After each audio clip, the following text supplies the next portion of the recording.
Ngeselin banget. Nasdem bicara dugaan oknum pemerintah ganggu pencapresan Anies. Nasdem makin ngeselin dan kekanak-kanakan.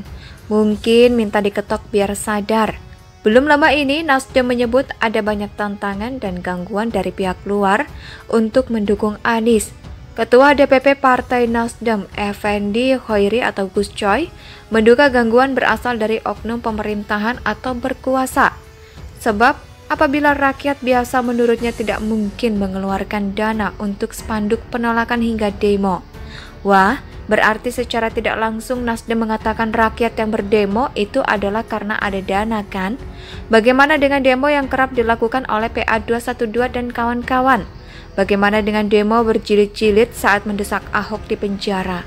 Itu skala demo lebih gede, berarti ada oknumnya. Karena rakyat biasa tidak mungkin mengeluarkan dana untuk demo, gitu kan? Dalam hal ini, pemerintah kembali jadi pihak yang dituduh terkait adanya hal yang mengganggu pencapresan Anies Baswedan. Nasdem sudah benar-benar keterlaluan di luar batas. Nasdem sudah frustasi dan putus asa, sehingga asal ngomong membabi buta menyerang pemerintah tanpa bukti yang kuat.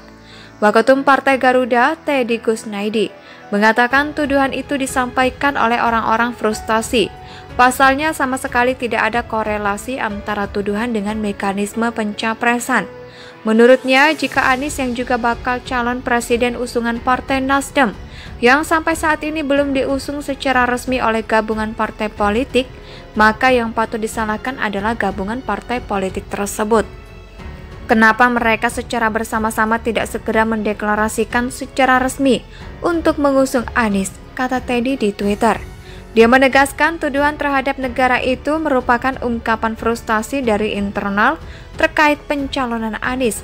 Tapi yang dituduh pemerintah, karena secara konstitusi jelas bahwa yang punya kewenangan penuh mengusulkan capres adalah partai politik, sehingga tuduhan ini bukan lagi salah alamat, tapi alamat palsu, kata dia. Partai satu ini makin lama makin tak tahu diri. Hati-hati loh, bakal banyak yang nyumpahin partai ini jadi gurem dan bahkan tidak bisa lolos ke Senayan. Pendukung Jokowi sangat banyak. Rakyat juga banyak yang puas dengan kepemimpinan Jokowi. Nasdem cari penyakit dengan melempar tuduhan yang menjijikan seperti ini. Padahal Jokowi tegas menyatakan urusan internal partai jangan dikait-kaitkan dengan pemerintah dan istana. Nasdem juga sempat bilang Jokowi komplain soal pencalonan Anies yang tidak dikomunikasikan. Jokowi membantah. Kali ini Nasdem kembali bilang ada oknum yang menjegal Anies. Oknum yang mana? Kalau tidak bisa buktikan, jangan munafik teriak-teriak soal oknum. Jangan lempar isu yang belum tentu benar. Memangnya nggak boleh demo menolak Anies? Apakah Anies itu terlalu sempurna prestasinya sehingga nggak boleh didemo? Apakah Anies nggak boleh didemo dan kalau didemo patut dicurigai ada logistik nasi bungkusnya? Justru Anies sangat pantas setiap hari didemo karena prestasinya yang sangat receh. Stop mendewakan Anies yang sebenarnya hanya politisi yang tidak ada mutunya. Kinerja kelas teri dan omongan sok kelas kakap. Setidaknya Anies hanya ditolak. Demo penolakan hanya skala kecil, bukan skala besar seperti aksi reuni sampah yang dilakukan tiap tahun oleh kelompok penunggu nasi bungkus. Setidaknya Anies tidak diancam dengan barbar. Setidaknya pendukung Anies tidak diancam, tidak akan disolatkan jenazahnya.